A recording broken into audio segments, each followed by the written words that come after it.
এটা তো একটা মহাজাগতিক ঘটনা। এই এই সূর্যগ্রহণটা 100 বছর আগে হয়েছিল। এত বেশিক্ষণ ধরে প্রায় 3 ঘন্টার উপর আমাদের রাজ্য থেকে দেখা যাবে এবং সারা ভারতবর্ষ থেকে বিভিন্ন রাজ্য থেকে দেখা যাবে।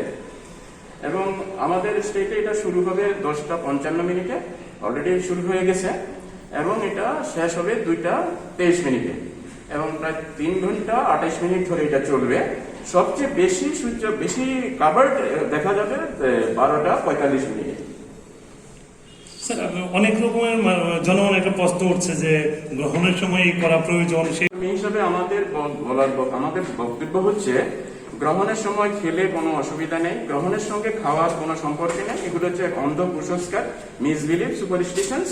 এগুলির সঙ্গে খাওয়া দাওয়ার কোনো সম্পর্ক নেই। কেউ খেলে গ্রহণীয় রোগ হবে। আমাদের পূর্বপুরুষদের থেকে এরকম যারা শুনে এসেছেন তাদের মধ্যে এমন একটা ধারণা আছে যে গ্রহণের সময় খেলে কোনো রোগ হতে পারে, খাবার দাবার সব ফেলে দিতে হবে, ধুয়ে তারপর আবার রান্না করতে হবে। এটা সম্পূর্ণ ধরনের একটা ভুল ধারণা।